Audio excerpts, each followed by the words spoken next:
ഉപതെരഞ്ഞെടുപ്പ് നടക്കുന്ന ചേലക്കര മണ്ഡലത്തിൽ രാവിലെ 7 മണിക്ക് തന്നെ വോട്ടെടുപ്പ് ആരംഭിച്ചു.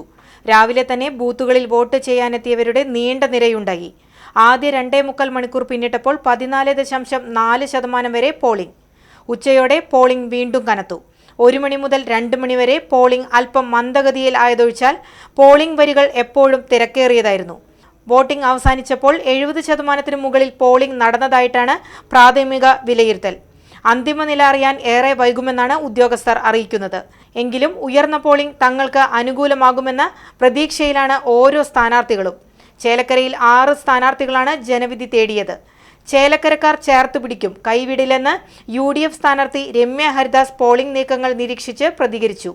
ഭൂരിപക്ഷം തീരുമാനിക്കുന്നത് ജനങ്ങളാണ്, വിജയം ഉറപ്പെന്നും കടുത്ത മത്സരമില്ലെന്നും കെ രാധാകൃഷ്ണനും LDF സ്ഥാനാർത്ഥി UR പ്രദീപും പ്രതികരിച്ചു. ചേലക്കരയിലെ വിജയം NDAക്ക് അനുകൂലമെന്ന് കെ ബാലകൃഷ്ണനും പ്രതികരിച്ചു. ചേലക്കരയ്ക്ക് പുറമെ വയനാട് ലോക്സഭാ മണ്ഡലത്തിലുമാണ് സംസ്ഥാനത്ത് ഉപതെരഞ്ഞെടുപ്പ് നടന്നത്.